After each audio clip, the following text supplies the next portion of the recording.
예수 그리스도의 평강과 은혜가 수요기도에 나오신 여러분들 위해 가득하기를 주님의 이름으로 축복합니다. 예수님께서 십자가에 달리시기 전 주일에 스가랴의 예언대로 나귀를 타고 예루살렘에 들어오셨습니다. 예루살렘에 오자마자 가장 먼저 하신 게 뭘까요? 그것은 성전을 먼저 둘러보셨습니다. 성전을 둘러보시고 나서 동쪽으로 3.2km 떨어진 베다니에 가서 머무르십니다.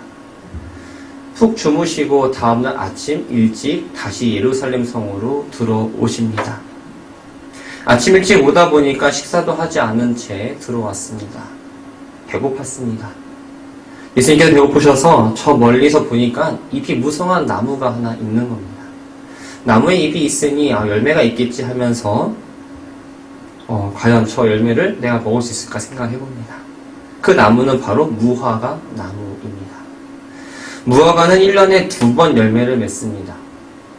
지난 해에서 싹이 조금 나고 이르고 작은 열매는 3월부터 조금씩 나기 시작해서 5월과 6월쯤에 열매를 수확합니다. 또 봄에 나온 새싹은 조금 큰 무화과 열매를 따게 하는데 8월에 이제 따기 시작해서 10월쯤에 따게 됩니다. 시기상 예수님이 방문하신 때는 6월절에 가까운 4월이었습니다. 그렇다면 5월 앞뒤니까 적어도 많은 열매는 아니지만 먹을 수 있는 만큼의 열매는 있을 거라 생각했던 겁니다.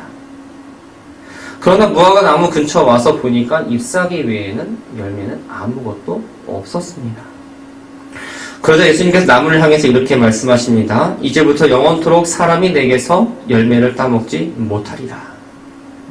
이 말씀을 혼자 말씀하신 게 아니라 옆에 같이 따라하던 제자들도 그 이야기를 들었습니다. 다음날 아침 또 예수님과 제자들이 그 길을 가는데 어제에 예수님께서 말씀하신 그 일이 기억이 났던 거예요. 베드로가 이렇게 말합니다. 라삐여 보소서, 저주하신 무화과 나무가 말랐습니다.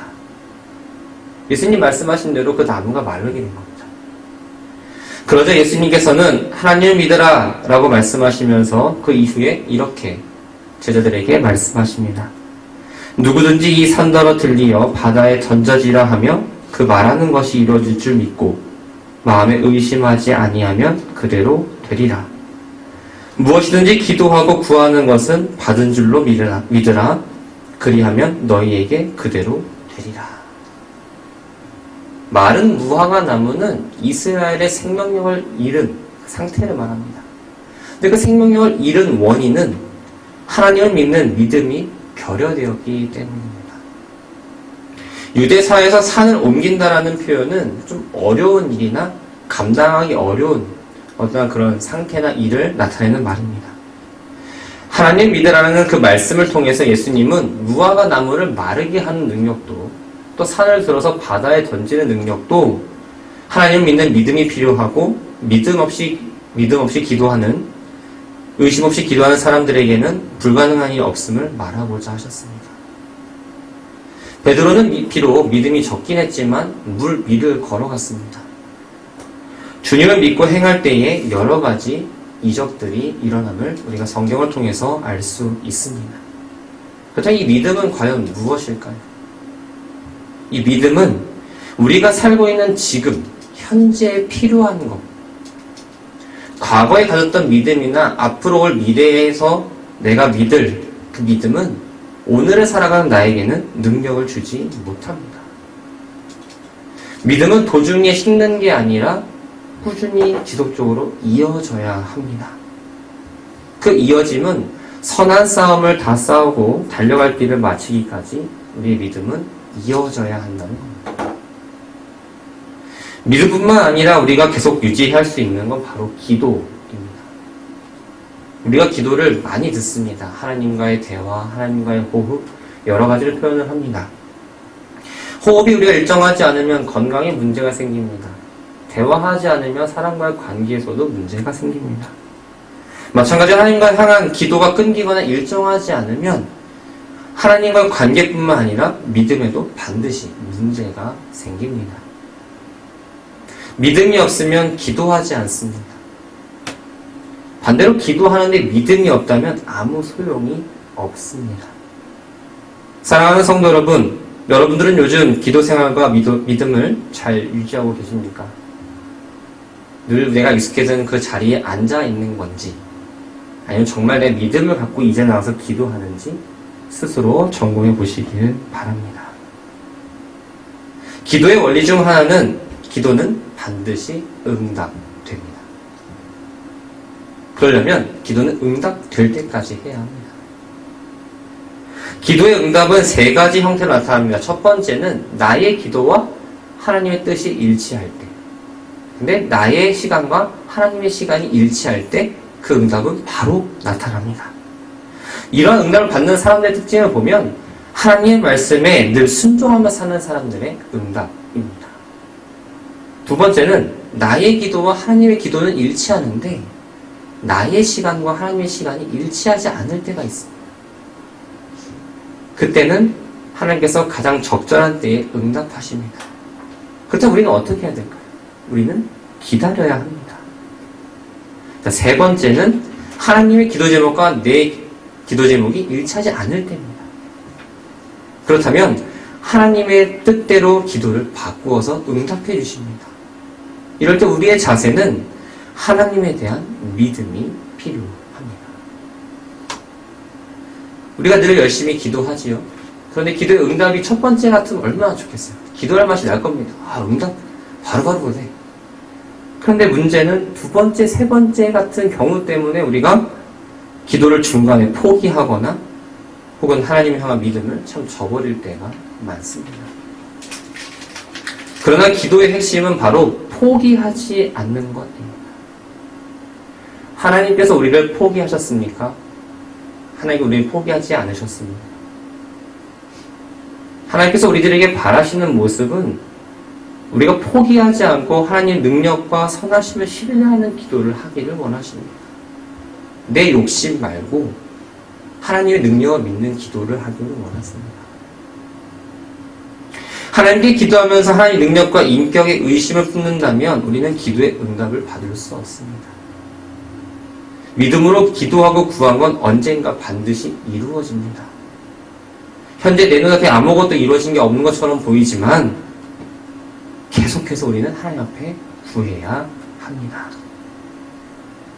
또 믿음은 무엇일까요? 믿음은 바로 예수님을 만나는 겁니다. 믿음의 길을 걸어간다는 건 예수님을 바라보며 사는 것을 의미합니다. 믿음을 가진 사람도 병들어 죽을 수 있습니다. 믿음을 가진 사람도 살면서 실패할 수 있습니다. 그럼에도 불구하고 그때도 그리스도를 붙잡는 게 바로 믿음입니다. 그래서 믿음을 가진 사람은 좌절하거나 실망하지 않습니다. 더 믿음이 신실하다면 예수님 외에는 다른 것도 포기할 수 있는 믿음 또한 허락하십니다. 오늘 우리가 함께 읽은 본문에 등장하는 회당장 야이로 역시 믿음으로 예수 그리스도를 붙잡은 사람입니다. 우리가 이 이야기는 너무나 잘 알고 있습니다. 왜냐하면 마태복음에도 있고 마가복음에도 있고 누가복음에도 있습니다. 그런데 세 본문 중에 오늘 본문이 가장 자세하고 또 현장의 생동감을 느낄 수 있는 본문입니다. 예수님께서 갈릴리 바다 동편 거라사 지방에 군대에 귀신 들린 자를 고치신 후에 다시 갈릴리를 넘어서 서편에 있는 가버나움에 가셨을 때의 일입니다. 예수님께서 호숫가에 계신 동안 많은 사람들이 예수님 앞에 모였습니다. 그때 야이로라 하는 회당장이 나와서 예수님 앞에 엎드립니다. 회당장은 무엇이며 또 회당은 무엇일까요? 회당장은 유대인의 신앙 공동체인 이 회당 모임이나 예배를 주관하는 사람을 말합니다. 시대를 좀 거슬러 올라가 보면 유다가 바벨론의 느부갓네살에 의해서 멸망을 당했습니다. 솔로몬이 지은 화려한 성전 또한 파괴됩니다. 이후에 유대 민족은 바벨론의 포로로 잡혀갑니다. 그러면서 성전 중심의 예배를 드리지 못하게 되죠. 포로 생활을 하던 중에 주전 5세기 무렵 유대 민족은 이 시나고게라는 회당을 짓습니다. 그곳에서 하나님의 율법을 듣고 예배하면서 과거에 잃어버렸던 신앙을 회복하기 위해 노력을 합니다. 어찌 보면 이 회당은 유대인들을 하나로 모으는 구심점 같은 역할을 했습니다. 포로 귀환 이후에도 이 해당 제도를 계속 계승하였고 예수님 당시에는 랍비나 서기관들이 정기적으로 이 회당에서 율법을 가르쳤습니다. 근데 회당은 이 예배뿐만 아니라 어린아이들을 교육하기도 했고 또 백성들 사이에서 문제가 있을 때에 재판을 감당하는 역할도 했습니다. 이 회당은 오늘날의 교회가 되기도 하고 학교가 되기도 하고 재판소가 되기도 합니다.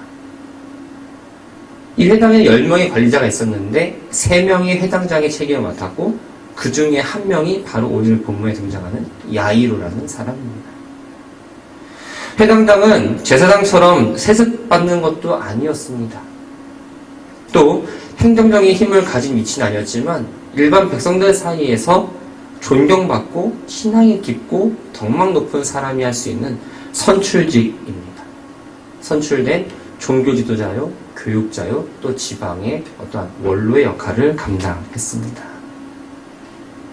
야이로에게는 12살 된 외동딸이 하나 있었습니다. 삶의 기쁨이었고 삶의 전부라 말해도 부족할 없을 만큼 아주 귀한 딸이 있었는데 이 딸이 병에 걸렸습니다. 이것저것 유명하다는 병원을 다 가봤을 겁니다. 의원들 데리고 와서 진찰도 받았을 겁니다. 좋은 약을 구입하고 여러 가지 방법을 동원했지만 병세가 나아지기는커녕 오히려 더 심해져서 이제 곧 죽어갑니다. 죽어가는 딸을 그냥 지켜볼 수 없어서 예수님이 왔다는 그 소식을 듣고 그의 발 앞에 엎드린 겁니다. 그렇다면 당시 예수님은 어떤 여론이 있었을까요? 좋았을까요? 안 좋았을까요? 당시 예수님에 대한 예로는 정말 좋지 않았습니다. 예수님 향해서 저 미쳤다, 이단의 교주다, 저 귀신 들렸다라면서 무시합니다. 안식일 회당에서 손이 한쪽 불구된 사람을 고쳐준 사건 때문에 유대인으로부터 미움을 사고 예수님을 해치기 위해서 모의를 했던 아주 그런 때입니다. 많은 사람들이 지켜보는 가운데에서 그 지역에 덕망 있고 신앙 좋고 아주 높은 위치에 있던 이 회당장이 예수님께 엎드렸다는 그 사실은 아주 놀랄만한 일이고 또 손가락질 받을 만한 일이었습니다. 그러나 야이로는 그동안 자기 지역 가버나움에서 일어났던 예수에 관한 모든 이야기를 알고 있었습니다. 최근에 예수님과 제자들이 거라사 지역에 가던 중에 큰 풍랑을 만났는데 말씀으로 바다를 잔잔케 한 일도 알았습니다. 거라사에서 귀신 들린 사람을 치유한 것도 알았습니다. 이런 예수님이라면 내가 믿어도 되겠고 이런 예수님이라면 내 딸을 살려낼 거라는 믿음이 있었습니다. 자신의 지혜를 내려놓을 정도로 누가 나 손가락질을 하더라도 그 욕을 다 먹을 정도로 야이로는 너무나 절박했습니다. 그러면서 예수님 앞에 엎드리며 최고의 선생님임을 인정하고 겸손히 예수님께 도움을 청합니다. 예수님은 어떤 반응을 보이셨을까요? 그 절박한 심정을 아시고 야이로의 집에 함께 향하셨습니다. 이때 회당장 야이로의 마음은 아주 기뻤겠죠. 반드시 자신의 딸을 고쳐줄 거라는 믿음도 섰고 예수님이 안수하셔서 치유가 되면 내 딸이 잘 살아날 거라는 희망도 있었습니다. 그런데 문제가 하나 생깁니다. 야이로의 집에 가는 길에 많은 회중들이 따라갔습니다. 그 가운데에 12년간 혈루증을 앓았던 고통받는 여인이 등장합니다. 그 여인도 마찬가지로 수많은 의사를 찾아왔고 약을 다 써봤지만 결국은 낫지 않았어요. 12년 동안 너무나 극심한 고통을 받았습니다. 그런데 어느 날 사람들을 통해서 예수님이 불치병도 고쳐준다는 소식을 듣고 마지막 희망은 예수님이다라는 마음이 생깁니다. 그러나 예수님 앞에 당당히 나와서 치유를 요청할 수 없었습니다. 왜일까요? 율법에 보면 유출병 환자는 부정하고 불결하다고 되어 있었기 때문입니다. 그러나 그녀는 모든 제약에서 불구하고 예수님이 옷만 만져도 내 병이 나을 거라는 믿음이 있었기 때문에 그 믿음대로 행동에 옮겼고 그대로 병고침을 받았습니다. 혈루증을 앓게 된 여인한테는 참 좋은 일이에요. 그런데 우리의 생각에 야이로의 입장은 어땠을까요? 야이로의 딸은 지금 거의 죽어갑니다. 1분 1초가 아깝습니다. 오늘날 말로 하면은 골든타임을 놓쳤어요. 혈루증 앞에 있던 여인과 예수님이 대화하는 사이에 비보가 들어옵니다. 사람들은 해당 당이 이미 죽었기 때문에 빨리 예수님께 알려서 더 이상 수고롭게 하지 말아야겠다 생각했습니다. 그래서 오늘 35절 말씀을 보면 어찌하여 선생을 더 괴롭게 하나이까? 라고 말합니다. 죽기 전에 예수님이 가셔서 안수해 준다면 내 딸이 살 수 있다는 믿음을 가지고 왔는데 내가 모든 손가락질과 모든 부끄러움을 안고 예수님 앞에서 내 믿음을 공개했는데 이제는 그 믿음이 소용이 없게 되었습니다. 믿음이 없으니 희망도 사라진 겁니다. 자신의 딸을 살릴 수 있는 정말 마지막 골든타임까지도 다 잃어버렸습니다. 야이로의 딸이 죽었을 때 사람들은 이제 다 끝났다라고 생각합니다. 이들은 예수님께서 딸이 살아있을 때에 병을 치료할 거라는 그 정도의 믿음만 있었습니다. 그 정도의 기대만 갖고 예수님을 찾아온 겁니다. 그런데 결론은 어떻게 되었습니까? 예수님께서 그 딸을 살려내셨습니다. 야이로의 믿음의 기도가 이루어진 겁니다. 기도는 쉽지 않습니다. 기도하는 자체가 어렵진 않아요. 눈 감고 손 모으고 하나님께 온전히 기도하면 됩니다. 그런데 왜 기도가 어려울까요? 기도하는 가운데에 수많은 시험들이 있기 때문입니다. 예수님께서 야이로의 집에 가는 동안에 야이로는 총 4번의 시험을 겪게 됩니다. 첫 번째는 딸의 죽을 병에 걸렸죠. 12살이면 곧 시집을 갈 수 있는 나이입니다. 다른 집 아이는 멀쩡한데 왜 우리 집 아이만 아플까? 왜 우리 가정에 이러한 고난을 주실까? 그 마음에 어려움이 있었습니다. 두 번째는 어렵게 모시고 예수님을 갔는데 혈루증을 앓는 여인을 위해서 길에서 시간을 다 보내버립니다. 세 번째 뭐죠? 길을 가는 동안에 딸이 죽었습니다. 마지막 4번째는 야이로의 집에 나온 이들이 어찌하여 선생을 더 괴롭게 하냐는 말을 듣고 예수님께 의심이 들고 마음에 낙심이 생깁니다. 사단이 제일 싫어하는 건 우리가 예수님 앞에 나가 기도하는 걸 제일 싫어합니다. 왜요? 믿음으로 기도하면 응답받기 때문입니다. 그래서 수단과 방법을 가리지 않고 어떻게든 예수님 앞에 나오지 못하게 하고 우리의 기도가 멈추도록 방해합니다. 두렵게 합니다. 야, 너 그 기도하면 응답받을 수 있겠어? 야, 너의 그 믿음으로 응답받을 수 있겠니? 너의 기도는 응답받을 가능성이 없어. 가능성이 없다는 생각을 심어줍니다. 또 어떠한 마음의 어려움이 있게 만듭니다. 그럼에도 불구하고 우리는 믿음으로 그 자리를 지키고 끝까지 기도해야 합니다. 그때에 하나님께서는 우리들이 가장 좋은 것들로 응답해 주실 거라 믿습니다. 야이로의 집에 온 사람들의 이야기를 듣고 보통 사람이라면, 저라면 자신의 능력을 알아주지 않는 무시한 소리 듣고 집에 갈 것 같아요. 근데 예수님은 어떻게 했죠? 예수님은 그 자리를 뜨지 않으셨습니다. 예수님은 오히려 두려움에 빠져있는 야이로를 향해서 희망의 선언을 하십니다. 36절 말씀 보면 두려워 말고 믿기만 하라. 예수님은 야이로를 향해서 믿음을 그치지 말고 계속해서 믿으라고 명령하십니다. 바라고 소망하는 건 이 두려워 말고 믿기만 하라는 주님의 음성이 우리들의 마음에 새겨지기를 바랍니다. 우리에게 찾아오는 모든 문제와 위기는 내가 주님을 믿지 않기 때문에, 내가 기도하지 않기 때문에, 내가 확신이 없기 때문에 생기는 게 아닙니다. 주님을 믿고 동행해도 믿음의 시련은 찾아오게 되어 있습니다. 성경을 읽어보면 주님과 동행하면 그 길이 평탄하다고 기록한 구절은 아무것도 없지요. 하나님과 동행했던 아브라함도 또 다윗도 늘 그들의 삶을 보면 시련이 있었습니다. 그러나 세월이 흘러서 보면 하나님이 말씀하신 대로 다 이루어졌습니다. 기도가 잘 안 되고 믿음 없이 주님의 응답을 기대하지 않고 또 염려와 불안감으로 기도할 때 주님을 향한 처음 가졌던 그 믿음을 기억하면서 기도하셨으면 합니다. 하나님께서 말씀을 약속하신 것을 믿고 기도하시기 바랍니다. 두려워하지 말고 기도하시기 바랍니다. 믿음은 기다림입니다. 믿음이 없는 사람은 기다릴 줄 모릅니다.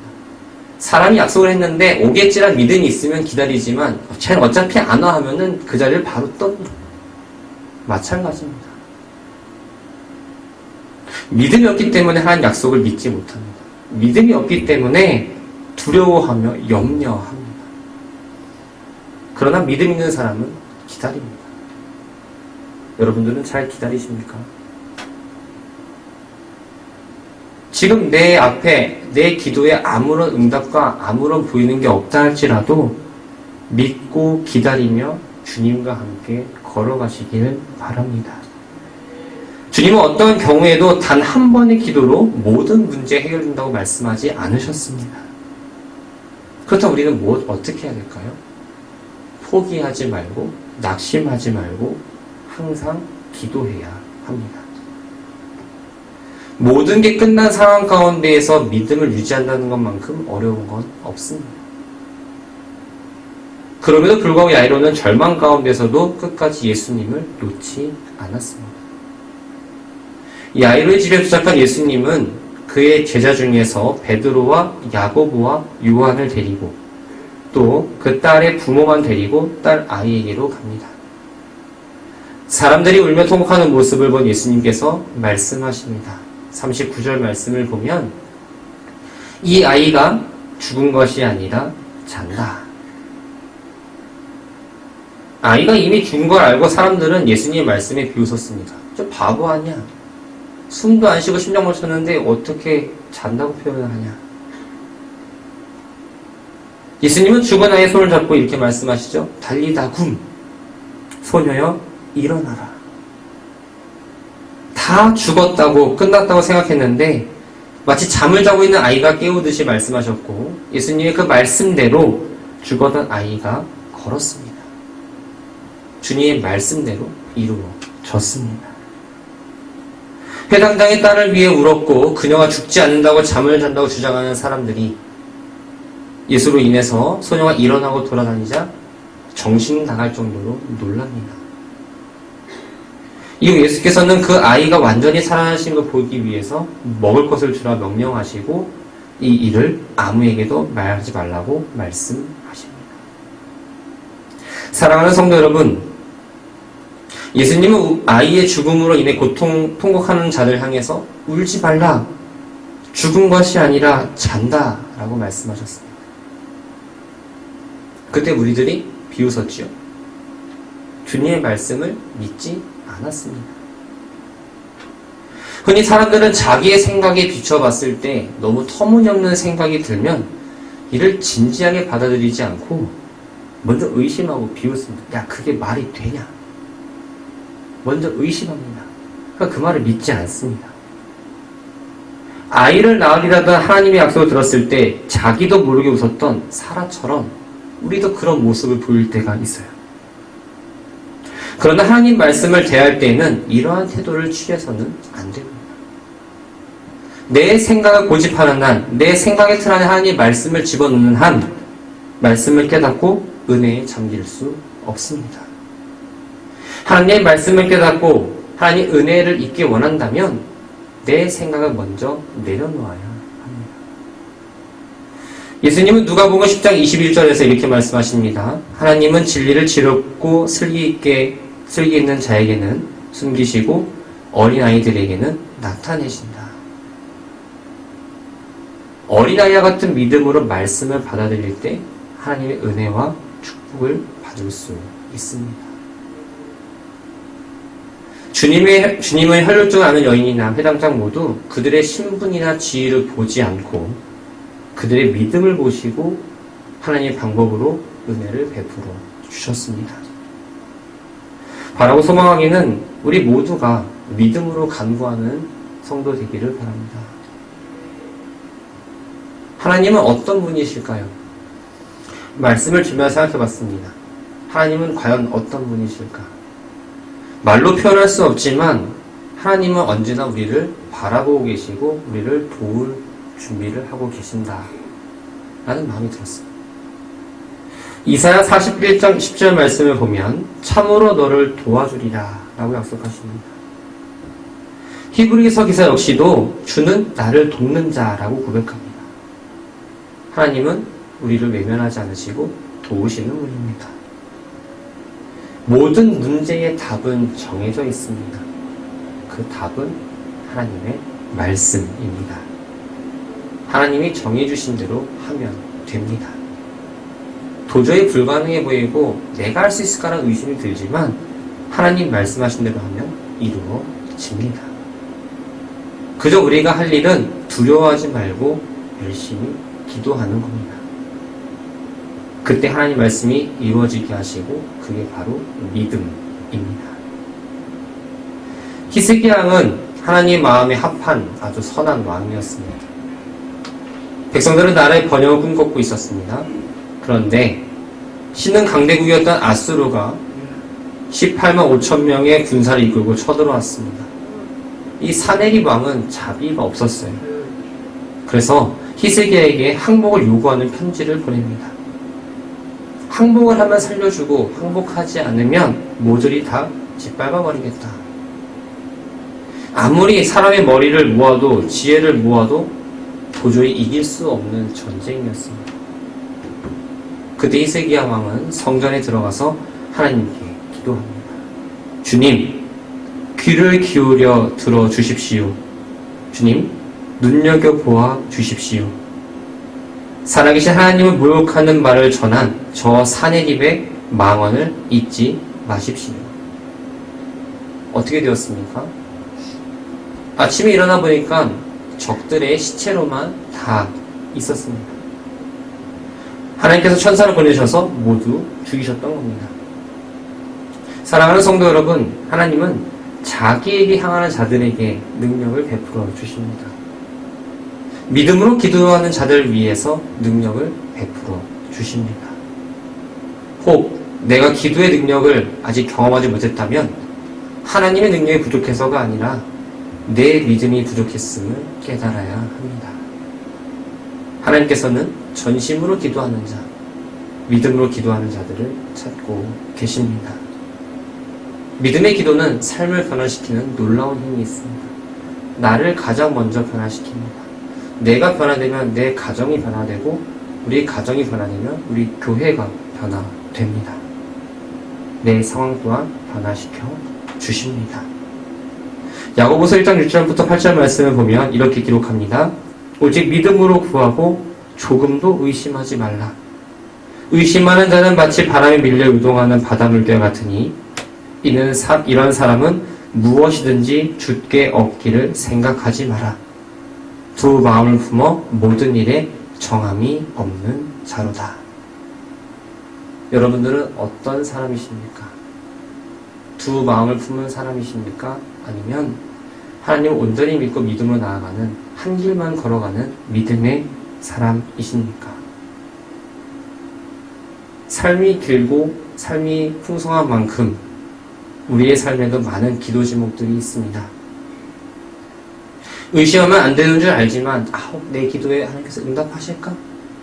라는 솔직한 마음을 갖고 기도할 때가 있습니다.